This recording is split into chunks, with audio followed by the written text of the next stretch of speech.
So guys, welcome to Daily Football Madness and we are back with crazy football news. Manchester United की काफी news है, Barça की काफी ज्यादा news है, Julian Alvarez to Atletico Madrid, इन सब के ऊपर जो है हम डिटेल में डिस्कशन करेंगे। लेकिन सबसे पहले हम मैनचेस्टर यूनाइटेड की न्यूज से स्टार्ट करते हैं।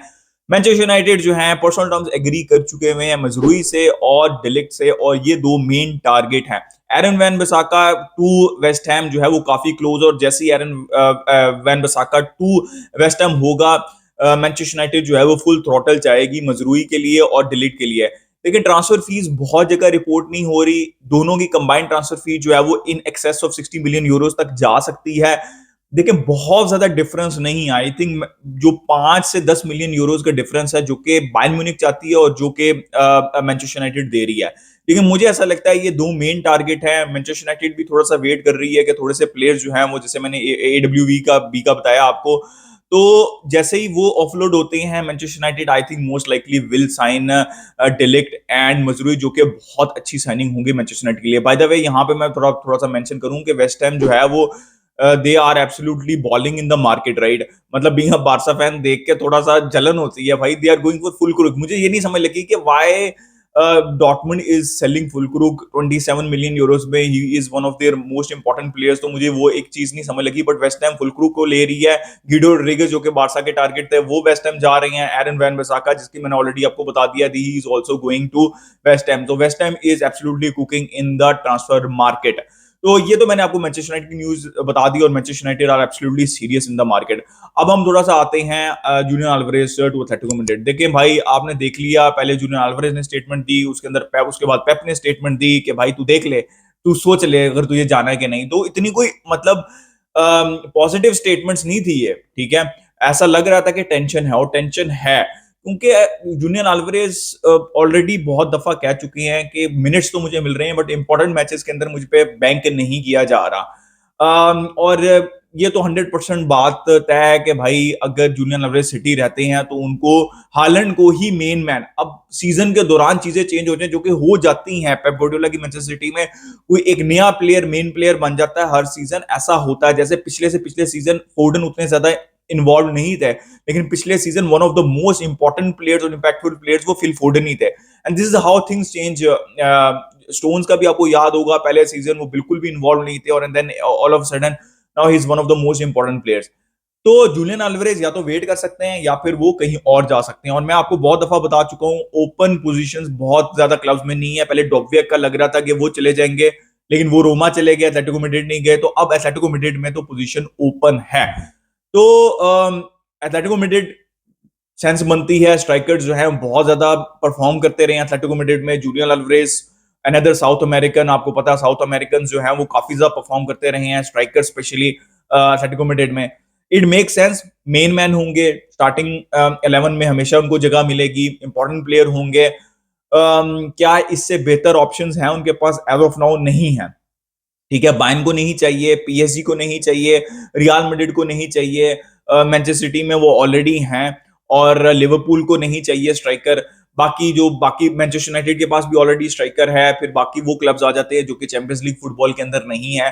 तो it can make sense, but मैं अब बारसा की न्यूज में भी आ रहा हूं, मेरे लिए ये सेंस नहीं बना रही कि वाई हमने सेकंड बिड कर दी, अब हम थर्ड बिड भी करेंगे डैनी ओल्मो के लिए। But it's crazy, it's crazy कि why a player like Julian Alvarez is available in the market and we rather pay 60 million। देखें 60 मिलियन प्लस एड ऑन चाहिए क्या यहाँ पे मैनचेस्टर सिटी को जूलियन अल्वारेज के लिए, एज पर रिपोर्ट्स, जो कि 17 मिलियन है।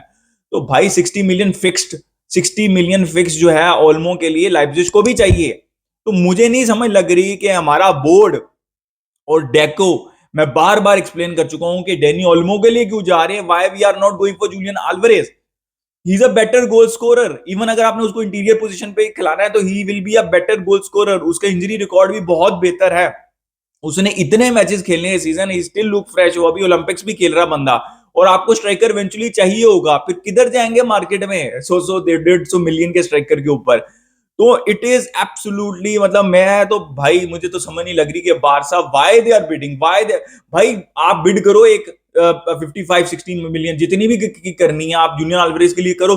प्रेशर क्रिएट होगा यहाँ पे आरबी लाइप्जिग के लिए, वो आराम से बैठे हुए हैं, ना निको इनको हाँ कर रहा है, ना ये अल्वारेज के ऊपर जा रहे हैं। हम ये ओल्मो ही चाहते हैं, तो अब ये तीसरी बिड भी लेके आएंगे, और तीसरी बिड अगर बारसा डेनी ओल्मो के लिए करेगी ना, तो इससे बड़ी बेवकूफी कोई नहीं होगी। देखें, as per Fabrizio 55 million fix की बिड ऑलरेडी कर चुका है। आरबी लाइप्जिग चाहता है कि 60 मिलियन ही फिक्स्ड देंगे, अगर आप दोगे तो हम उसको, वो वजह मतलब वो रिलीज क्लॉज पे अड़े हुए हैं कि भाई आप 60। अब पॉइंट ये है कि उनको पता है कि डेनी ओल्मो बारसा जाना चाहते हैं, बारसा डेनी ओल्मो को चाहती है, ठीक है। तो वहां पे वो आराम से लगे हुए हैं कि भाई बिड रिजेक्ट करी जा रहे हैं, दूसरी कर दी, आप तीसरी आप करेंगे, हो सकता है जब तक वो 60 पे नहीं पहुंचेंगे तो वो वाली भी रिजेक्ट कर देंगे। तो भाई डज नॉट मेक सेंस मेरे हिसाब से। तो अभी भी डेनी ओल्मो का अगर आप इंजरी रिकॉर्ड देखें जाके, तो भाई उसने इतने ज्यादा मैचेस मिस किए हैं पिछले 30 साल में, कम से कम 60 से 70 मैचेस जो है वो डेनी ओल्मो ने मिस किए हैं। ही इज अ गुड प्लेयर, उन्होंने यूरोस के अंदर दिखाया, but he is not the profile जो कि हमें चाहिए। मैं कह कह के थक चुका हूं, लेकिन मुझे नहीं समझ लगती ये बोर्ड क्या करना चाह रहा है। तो मुझे ऐसा लगता है, फीलिंग यही है कि दे विल, मतलब बेवकूफी होगी कि हम जूलियन अल्वारेज के लिए बिड ना करें, चाहे जैसी भी करनी है, हम उसकी जगह तीसरी बिड मार दें, क्या नाम है, डेनी ओल्मो के लिए। By the way, as per reports Atletico Madrid advance talks के अंदर है Julian Alvarez, they are very advanced. तो भाई I have absolutely no idea कि बारसा क्या कर रही है ट्रांसफर मार्केट के अंदर। अब मुझे लगता है कि तीसरी बिड करेंगे, और तीसरी बिड इवेंचुअली 60 मिलियन की ही करेंगे ये, या तो ये डिसाइड कर लेंगे हमने नहीं 60 देने, ठीक है, या फिर ये 60 मिलियन की बिड करेंगे और डेनी ओल्मो के लिए एक्सेप्ट हो जाएगी, और आपकी किस्सा कहानी जो है वो ट्रांसफर मार्केट में खत्म हो जाएगी। उसकी रीजन मैं आपको बताता हूं। देखिए, as per reports Nico Williams की क्या अपडेट है, निको विलियम्स ने पीएसजी को रिजेक्ट कर दिया। ही हैज टोल्ड पीएसजी कि भाई वो उनकी ऑफर एक्सेप्ट नहीं करने वाले। तो इसका मतलब it's not about money, it's about वही फैमिली वाला कि भाई एक सीजन और रुकना है, और ये वो वाला प्रेशर है। अभी एज पर रिपोर्ट्स बारसा को निको विलियम्स और उनकी जो जो भी टीम है उन्होंने नहीं बताया कि उन्होंने बारसा की ऑफर जो है वो रिजेक्ट की है। ऐसा कुछ नहीं है अभी फिलहाल। तो Nico Williams is still open, लेकिन बारसा इस तरह की, जिस तरह की बिड कर रही है पागलों की तरह डेनी ओल्मो के लिए, इससे लगता है कि बारसा को अंदर की कहानी पता है कि शायद निको विलियम्स जो है वो एथलेटिको क्लब में रुकेंगे। मुझे ऐसा लग रहा है कि अभी 60-70% चांसेस यही है, वो अपना माइंड चेंज कर ले तो अलग बात है। लेकिन जो बारसा कर रही है ट्रांसफर मार्केट में, उससे यही लग रहा है कि निको विलियम्स जो है वो एथलेटिक क्लब रुकेंगे। तो पहले वो बात चल रही थी कि ट्रेन गुजर गई तो नहीं वापस आएगी, लेकिन अब ये भी चल रहा है कि समर के अंदर अगर उनका रिलीज क्लॉज इसी तरह कोई 60-70 का हुआ तो बारसा समर में दोबारा जाएगी निको के लिए, नेक्स्ट समर के अंदर। तो यार आई हैव नो आइडिया। निको अब देखते हैं, वही मैंने आपको बताया 60-70 ये चांसेस हैं कि वो एथलेटिक क्लब में रुकेंगे। अब चेचा रोमेयो लोन पे चले गए हैं, और देखेंगे बारसा की बारसा जितना मर्जी पॉजिटिव बातें बोल ले आके, लेकिन ये स्ट्रेटेजी आपने कुछ दिन पहले सुना होगा, ओरियल रोमेयो, चचा बुसी रोमेयो जो हैं वो बहुत अच्छा, हांसी फ्लिक जो है उनको चाहते हैं वो रुक जाएंगे। वो सिर्फ स्ट्रेटेजी होती है, मार्केट के अंदर न्यूज जो है वो फेंकी जाती है क्लब की तरफ से ताकि क्लब्स इंटरेस्टेड हो, ठीक है। इसी तरह वो जो जिरोना है वो ऑलवेज इंटरेस्टेड थे, उन्होंने लोन डील कर ली और चचा रोमेयो बाय बाय टाटा, thank you so much for your services. इसी तरह लांगले के लिए भी कोशिश की थी। ये कोई न्यूज हो ही नहीं सकती कि लांगले जो है वो इंप्रेस कर गए यहाँ पे हांसी फ्लिक को। वो न्यूज खुद ही बनाई थी बारसा ने ताकि वो ऑफर, अब एथलेट पहले न्यूज आई कि बहुत इंपॉर्टेंट प्लेयर है, एथलेटिको मैड्रिड इंटरेस्टेड हो रही है, ऐसा कुछ भी नहीं था। कोई वो इंपॉर्टेंट प्लेयर नहीं है हांसी फ्लिक के अंदर, और एथलेटिको मैड्रिड इंटरेस्टेड भी नहीं थी। एथलेटिको मैड्रिड को खुद बारसा ने ऑफर की थी और उन्होंने कहा था हम नहीं ले रहे उसको। तो ये स्ट्रेटेजी है जो कि मुझे समझ भी लगती है कि आप थोड़ा सा हाइप करते हो प्लेयर को और फिर ऑफर करते हो उसको दूसरे क्लब को, और उस केस के अंदर लांगले आप देखें, आप जो मर्जी करते रहें, ये है लॉलीपॉप, और बारसा के हालात हैं बहुत बुरे। आप वेस्ट हैम को मैंने एग्जांपल दिया, आप उनको देख लें, ठीक है, और आप बारसा को देख लें, एक भी साइनिंग नहीं की। एक ओनली ला लीगा क्लब है जिसने अभी तक एक भी साइनिंग नहीं की बारसा का। तो जिन लोगों को अभी भी ये लॉलीपॉप मुंह में है ना उनके के बारसा के हालात अच्छे हो गए हैं, अभी आजकल की डेट में बारसा के हालात अच्छे नहीं है। लोग और प्लेयर्स की बातें कर रहे हैं कि रफीनिया को जाना है, इसको जाना है तो सब कुछ ठीक होगा। बारसा को लांगले को ऑफलोड करना है। डैनी ओल्मो आप ले भी लेते हैं ना, उसके बाद आप अगर लांगले को ऑफलोड नहीं करते, मुझे तो ये भी शक है कि डैनी ओल्मो को ले लेते हैं तो जब तक ये लांगले को ऑफलोड नहीं करेंगे उसको रजिस्टर नहीं कर पाएंगे। तो आपका सबसे बड़ा जो मसला है ना वो लांगले है, ठीक है, उसको आपको लोन पे भेजना है, उसको आपने ऑफलोड करना है। भाई मुझे हालात बहुत बुरे लग रहे हैं। आप जितनी मर्जी डिसएग्री करें फॉन्ट की बातों से, बट वो बात तो ठीक कर रहा है। अब हमें वेट करना है इस समर ट्रांसफर विंडो के ओवर होने का। एक में आपने लिवरपूल की है, दूसरे के अंदर कुछ था ही नहीं आपके पास 3.5 मिलियन यूरोज, और तीसरे के अंदर अभी तक आपके ये हालात चल रहे हैं कि आपने 2 बिड रिजेक्ट करा रही है डेनी ओल्मो के लिए।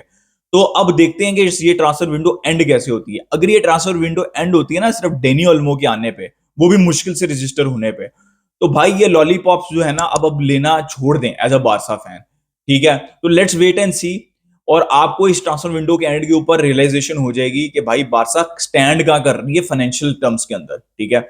और उसके बाद ही उसी तरह ही आप अपनी एक्सपेक्टेशंस रखें सीजन के अंदर भी, विंटर ट्रांसफर विंडो में भी, और इवन अगली अगली समर ट्रांसफर विंडो में भी। तो गाइस दिस वाज इट, अपना opinion they regarding everything in the comment section, like कर दीजिएगा, सब्सक्राइब कर दीजिए, मिलते हैं नेक्स्ट वीडियो में। इसके अलबारसा।